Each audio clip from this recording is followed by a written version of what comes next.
Now, turn off all the lights and get ready to never sleep again. I Bought a Haunted Piano on Craigslist by Christopher Maxim. I am a musician. Not a terribly great one, but still, I consider myself a musician. I can play with the best of them, and I know my way around an instrument or two. More importantly, I'm a collector. A collector of various items ranging from the odd to the obscure. There is no rhyme or reason to my collection. It consists of anything uniquely interesting I can get my hands on. That is why, when I saw an ad on Craigslist for a vintage, rustic red piano, I couldn't help but reach out to the seller. The ad's title seemed normal enough. Old piano, free to a good home. I had seen countless like it before. Nothing out of the ordinary, and certainly not something that would normally grab my attention. Still, I felt a strange need to click on it. Perhaps I was bored, or maybe I just wanted to see what it looked like. Either way, I gave in to my compulsion. Upon clicking the ad, there was no picture. Just an anomalous but intriguing story. It read something like this. I am offering my piano to anyone who is willing to come and pick it up. It is very old, but still playable. I can prove this upon your arrival. It is red and bears no brand markings. This is because it was made by my great-grandfather. It is one of a kind. He went out himself and chopped down a redwood tree to provide the material to build it. It took him many days to finally cut down the tree, and much, much longer to finish making the piano. Nearly his entire life was put into this thing. I, however, have no use for it. It has been passed down in my family many times over. I have no wish to continue the tradition, and the piano is currently taking up too much space in my home. I want it gone as quickly as possible. You can reach me by phone at the number listed below. Serious inquiries only. Margaret. Reading the ad sparked my curiosity. One of a kind? Redwood tree? How strange and absurd. I had to see this thing.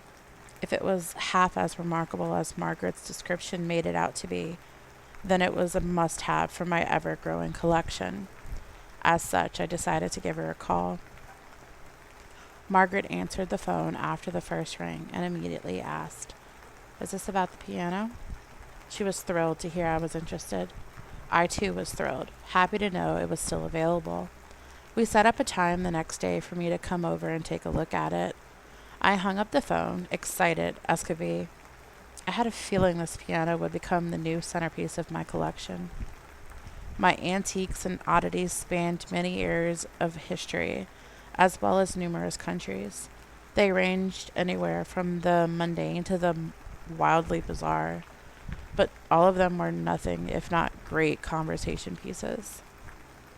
Some of my favorites included a genuine voodoo doll from Louisiana, a tooth from a saber-toothed cat, a book of spells written by an alleged witch, and a piece of an antler from the world's largest moose. Being a musician, I also owned countless instruments, too many to list. Each time I acquired a new item, my heart would race with excitement, whatever it becoming the focus of my attention. The piano was no different. I couldn't wait to see it in person. I woke up the following day with no resistance to my alarm, swiftly starting my daily routine in an effort to minimize the time between me and Margaret. She said she was an early bird and that I could swing by early. With this in mind, I showered, brushed my teeth, and got dressed at a record pace, making it out the door roughly 25 minutes after getting out of bed. It might sound silly to be so worked up over a material object, but to that I'd say you must not be a collector. Seeing this piano in person was my mission, and it was one I intended to see through to the end. I found myself at Margaret's home within the hour. It was a quaint cottage at the end of a dead-end road, surrounded by shrubbery and forest. There was an old tire swing in the backyard, indicated that it may have been where Margaret grew up. I wondered if her parents passed away and left her the house. Maybe the piano reminded her of them, and that was the real reason she was getting rid of it. My speculation was interrupted by a woman racing out of the cottage to greet me. She signaled for me to come inside and went back in herself. This was no doubt Margaret. I hadn't identified myself in any way, but it wasn't likely that she received many visitors out where she was. Eager to see the piano, I quickly jumped out of my car and made my way up the stone walkway to the front door. Entering the house, Margaret seemed overjoyed to see me. It was jarring, but certainly made things a little less awkward. We exchanged a few pleasantries before she rushed me over to the room that housed the piano. She was excited to show me, just as excited as I was to see it. I matched her pace as we made our way there. Upon entering, I stopped dead in my tracks. There, just a few yards away, was the piano in all of its glory. It was a beautiful concoction of wood and ivory, the likes of which I had never seen. It had such a striking red color, giving it an illustrious and bold finish. And the design was magnificent, simple yet elegant, highly original, and certainly one of a kind like Margaret stated in her ad. I stood there for a moment, my mouth agape in awe. Margaret mistook my reaction for disinterest, quickly going off on a sales pitch about its charm and history. She then sat down at its stool and placed her hands over the keys. I tuned it yesterday after your call. Let's hear how it sounds. Margaret played a beautiful piece. In addition to playing, she sang. This is when I took my attention away from the piano and allowed myself to notice her. She was young, maybe in her late 20s, beautiful, slender. She had silver highlights in her hair, giving it a strange, albeit lovely luster. Her singing voice, accompanied by the wonderfully rich tone of the piano, captivated me in a way that I can't put into words. I allowed myself to be taken by the song until she finished. Before I could compliment her, Margaret continued her well-rehearsed sales pitch. I don't know if it was her playing or her voice, but I was sold the minute she touched the keys. Because of this, I interrupted her. I'll take it. She was astounded when I said this. Really? You will? Wonderful. We were both happy and everything seemed fine, but one fact kept creeping and crawling in the back of my mind. The history of each piece in my collection was very important to me, and the pianos had gaps that needed to be filled. So, have you lived in this house your whole life? I asked, secretly fishing for information. Yes, as did my parents. This house is very old, older than the piano. And your great-grandfather, he lived here as well? I asked. Yes, he did. Well, redwoods only grow in California, and they're truly massive. It seems unlikely that he would have made the trek out there or even have been able to chop one down, especially with the many trees here at his disposal. It was at this point that Margaret realized I had caught her in a lie. She apologized to me and came clean. It would seem that the piano was made from a red tree, just not a redwood. Instead, it was a strange tree located deep in a nearby forest. Being an avid historian, Margaret's great-grandfather knew all about it. This particular tree was a local legend, and it had always been his dream to find it.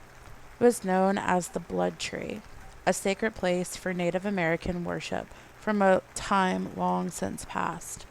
Anyone who touched it was said to live a long life filled with luck and prosperity. Those who wounded it, however, would forever know fear and misfortune. Her great-grandfather, of course, fell into the latter category. Though she claimed to not believe in the legend, she was worried the curse would scare off anyone who wanted it. Dark past or not, I still wanted it, even more than I had previously. Despite Margaret's deception, I attempted to offer her money. She wouldn't have it, insisting I just take the thing off her hands. that would have been fine, but I couldn't bring myself to offer nothing in return. Eventually, I broke her down, handing over an envelope with a few $100 in it. She reluctantly accepted and helped me lift the thing into the bed of my truck. I waved and drove off, satisfied with my purchase. Later on, with the help of a friend, I positioned it in the perfect spot in my living room. I had a new piece for the collection, and all was right in the world. Or so I thought. For a few days, my life continued as it normally did. My routine remained unchanged. The only difference was the new piece of furniture that grabbed my attention whenever I entered the room. After a while, I barely noticed it was there. Despite its beauty, it soon blended in with the rest of my home, much like the other items in my collection. One night, however, changed this. I had just laid down and begun drifting into a light sleep when a loud bang downstairs jolted me awake. I jumped out of bed and took a moment to gather my wits.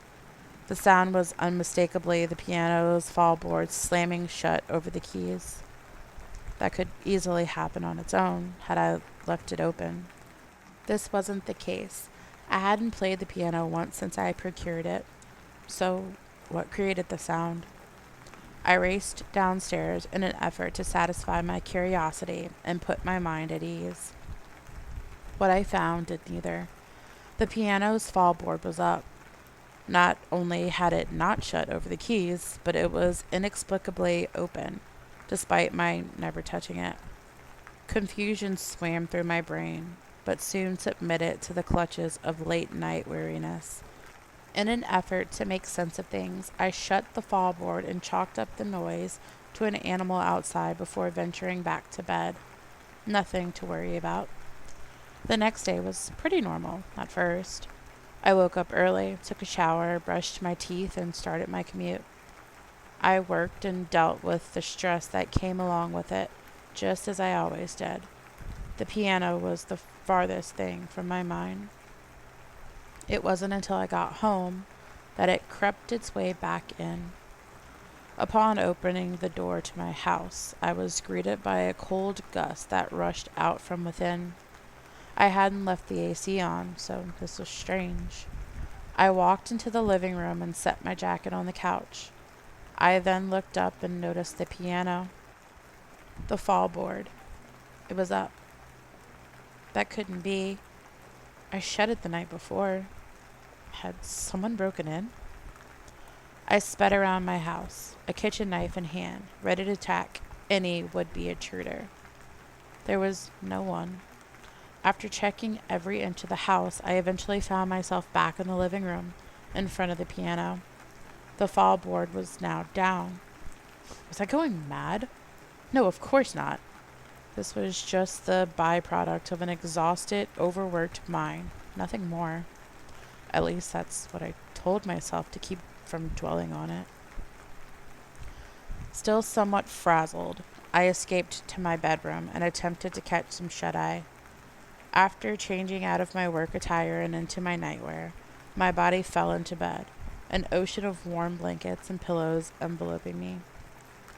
A good end to a bad day, I thought. As luck would have it, sleep would elude my grasp. Quickly after closing my eyes, there was another sound downstairs. This time it wasn't the fallboard. No, it was music. Not just any music either. It was the piano. With nothing but adrenaline to guide me, I ran downstairs to see what was going on. Upon reaching the bottom step, the music stopped, and I watched as the fallboard slammed itself shut over the keys. My heart sank as I stood in place, shocked. When the moment passed, I ran back to my room and locked the door behind me. A vile mixture of fear and dismay crept under the covers with me. Company often kept when hiding from creatures in the dark, byproducts of overactive imaginations. This monster, however, was all too real. The sound of my alarm woke me the next day. I was surprised I slept, wondering if the previous night was a bad dream. This wasn't the case. but my mind gave in to the notion. Living in a state of denial was better than living in a world where pianos came to life. It was a splendid defense mechanism, and one that allowed me to go about my day without fear or unease. I left, went to work, came home, and went to bed. Everything was back to normal, just as I told myself it was. But lies stretch only so far. The familiar pang of ivory keys snuck into my room as panic set in again. That's when it hit me. This wasn't paranormal. It couldn't be. It was a cheap parlor trick. Margaret must have outfitted the piano to play itself, much like the player pianos of old. This was just a prank, a laugh at my expense. That's why the damned thing was free. I ran downstairs to solve the mystery once and for all. Like clockwork, as soon as my foot touched the bottom step, the piano stopped playing. I walked over to it nonchalantly, confident in my new theory. Upon opening it up and exploring all of its crevices, I was surprised by what I saw. It was just a normal piano. Nothing extra was added in its creation to make it play on its own. Nothing at all. My calm demeanor vanished. I stared at the redwood and ivory keys before me and almost felt compelled to ask, "What are you?" Instead, I remained silent. This silence, however, was quickly obliterated by the sound of music as the piano began playing itself once again. I wanted to run, but terror kept me still. I watched the horror unfold. The keys were pressed down hard, controlled by an unseen force. A haunting peace filled the room as pictures fell from the walls. The house began to shake around me. My eyes darted back and forth in fear, but then noticed something outside. Standing at my window was a shadowy figure. It took off before the moonlight could reveal its identity. This was enough to break my trance. I ran outside to escape the madness. All the while, the song raged on. The house continued to shake behind me. The dark figure was nowhere to be seen. Margaret had not rigged the piano to play on its own, but I was not losing my marbles either. This was something entirely different, something not of this world. All at once the music stopped, and the world around me with it. No wind, no cars, no animals, and no people. Nothing. It was the middle of the night at this point, but where were the crickets chirping, the frogs croaking, the trees swaying? Where was the life outside of my home? A little exploration revealed that I was truly by myself. Every living creature in the vicinity had disappeared. What the hell was going on? Why was this happening? I returned home, hoping for answers, but was instead greeted with an unsettling sight. It was so dark, I almost didn't see it. Standing completely still next to the piano was that same silhouette from my window. My body instinctively jolted out of fear, but the figure did not react. It was frozen like the rest of the world. I took this opportune moment to investigate. The entity was wearing a dark cloak, one that covered its entire body, as its face was nothing but pure darkness. I cautiously attempted to pull away the shroud from its head, but it would not budge. I studied the figure for a few more moments before a familiar sound filled the room. The piano song recommenced, and in an instant, the world returned to life. A vortex of dark energy swirled around the shadowy figure as it reached out for me with skeletal hands. I fell back, but managed to escape unscathed, crawling out the front door in an awkward slow motion. Rushing over to my car, I got in and took off with no specific location in mind, happy to be anywhere that wasn't my own home. During my drive, I weighed my options. Destroying the piano came to mind, but the risk outweighed the reward. It could just as easily backfire, angering whatever spirit was haunting its keys. Seeking help wasn't really an option either. The only person who might believe me was Margaret. That was it. Margaret. Maybe she would know what to do. My tires left tread marks on the road as they peeled off in the direction of Margaret's house. The whole drive was a blur, my mind in dire straits over the piano and its ghost. But luckily, the trip was a short one. It was late, but I didn't care. With the car parked in the driveway, my still shaking legs carried me up the walkway towards the front door. My march, however, was impeded. The cloaked figure was there, standing at the door to Margaret's house. Before I could so much as turn in the opposite direction, it grabbed me by the arm with its bony fingers. Its vicious strength kept me anchored in place. My body cowered as it leaned over me, almost as if to say, "Leave this place." Its grip wavered for a moment, allowing me a small window of opportunity to escape. I hightailed it out of there without looking back. Defeated, I had no choice but to return home. I hesitantly stepped past the piano and walked up to my bedroom, where I locked the door and fell onto my bed, mentally exhausted. I would not have even a moment of solace, as the song started up again the second my head hit the pillow. The house quaked beneath me, but I remained still, sick of the repetition. The banging on my bedroom door that followed, however, succeeded in startling me. I jumped out of bed and pushed my dresser to the door, hiding beneath my sheets. I attempted to tune out the ruckus around me. The banging persisted, but I chose to instead focus on the song, allowing myself to properly listen to it for the first time. Surprisingly enough, it was beautiful, dark and sullen, but beautiful. Its melody soothed me, relaxing me to the point that my eyes grew tired.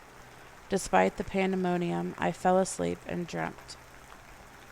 The dream world I found myself in was different from that of my usual dreamscapes. It was overwhelmingly vivid and ambient. Words like surreal and otherworldly just don't cut it. The awareness I had is also difficult to explain. Lucidity is too small a concept. I was completely aware of my surroundings in the sense that I could feel everything about them. Their history, their purpose, and their place in relation to the rest of the world. I know that doesn't make much sense, but it's the only description I have to offer. The dream's visual makeup was that of a forest. It was dense, but my astral form floated onto a clearing past the roots and branches. It was a large meadow, and at its center a large red tree. Every fiber of my being knew where I was.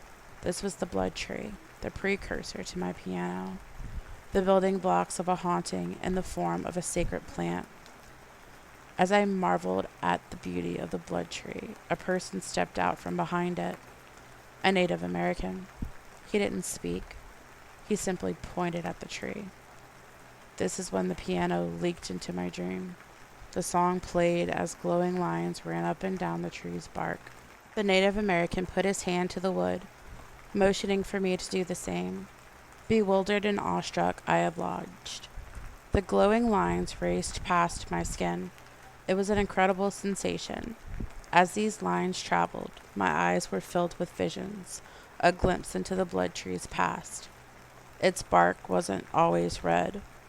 Willing Native Americans came up to the tree every year, sliced their hands open and placed them around its trunk. Their blood then dripped to its base, representing the lifelines of their people. It also signified becoming one with nature, feeding the tree life from it within. It was the anchor that kept their community together. This is where they gathered and enjoyed life, a place free from worry or judgment, a place of peace. More moments came to me as the glowing lines circled our hands. This was also where the natives buried their dead. After placing one of their own in the tree, one of the elders would play a song on what appeared to be an ocarina, the same song my piano played every night. It was their song of death. When it was all over, a final offering of blood was taken from the fallen and painted onto the blood tree, granting their spirits safe passage to the afterlife.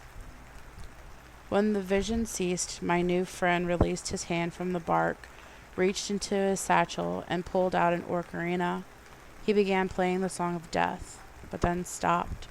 He handed it over and motioned for me to play instead.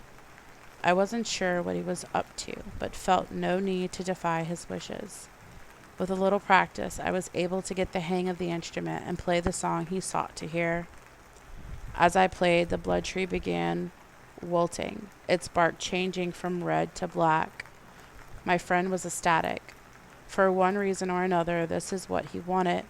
It wasn't until I woke moments later in bed that the pieces of the puzzle clicked into place. Margaret's ancestor had taken away the natives' headstone. More than that, he violated their connection to nature, as well as with one another. The tree and its spirits had to be put to rest once and for all, and there was only one way to do this. I can't explain how, but I knew I needed to play the Song of Death on the piano the whole way through, without interruption. It was the only thing that would break the curse. I ran downstairs and put my plan into action.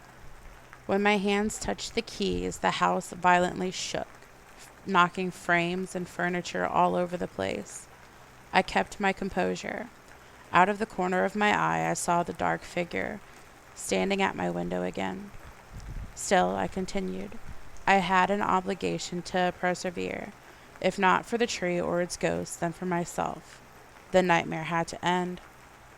The cloaked entity materialized at different spots in the room, sometimes next to me, other times breathing down my neck. I paid it no attention, despite my fear. I had come too far to let my balance waver now. Just as the shadowy figure sat next to me at the piano, I struck the final note of the song. The madness around me stopped. A weight was lifted from my shoulders and those of many others. I turned to the figure beside me and noticed the pelt of dark energy surrounding it was no longer there.